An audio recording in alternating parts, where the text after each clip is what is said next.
નમસ્કાર મિત્રો, સ્વાગત છે તમારું આજના એક નવા વિડીયોમાં। આજે આપણે વાત કરીશું કે શત્રુને કેવી રીતે બનાવવો પોતાનો મિત્ર। જાણો ચાણક્ય નીતિમાં છુપાયેલી મોટી વાત। તો એ પહેલાં જે મિત્રો ચેનલ પર નવા છે તેમણે ચેનલને લાઈક, શેર અને સબસ્ક્રાઈબ કરવી। તો ચાલો શરૂ કરીએ આજનો આ મહત્ત્વપૂર્ણ સ્ટોરી વિડીયો। ચાણક્ય નીતિ। ચાણક્યનો જીવન મહાન દાર્શનિક, અર્થશાસ્ત્રી અને કૂટનીતિજ્ઞ તરીકે ઓળખાય છે।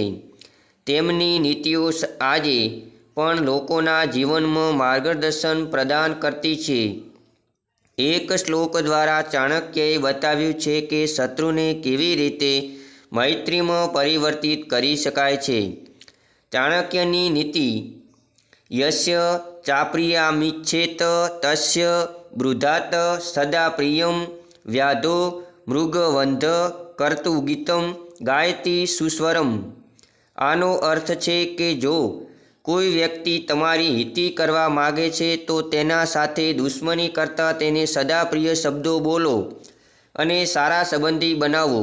જેમ શિકારી શ્રેણીને મીઠો સ્વરથી આકર્ષિત કરે છે તેમ તમારા શબ્દો અને વર્તનથી શત્રુને પણ તમારા પક્ષમાં કરી શકો છો। મહત્વપૂર્ણ બાબતો: શત્રુતા ટાળો અને મીઠા શબ્દો બોલો।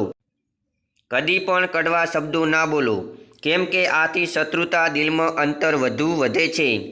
સારો વર્તન અને શિસ્તથી શત્રુ પણ મૈત્રીમાં બદલાઈ શકે છે।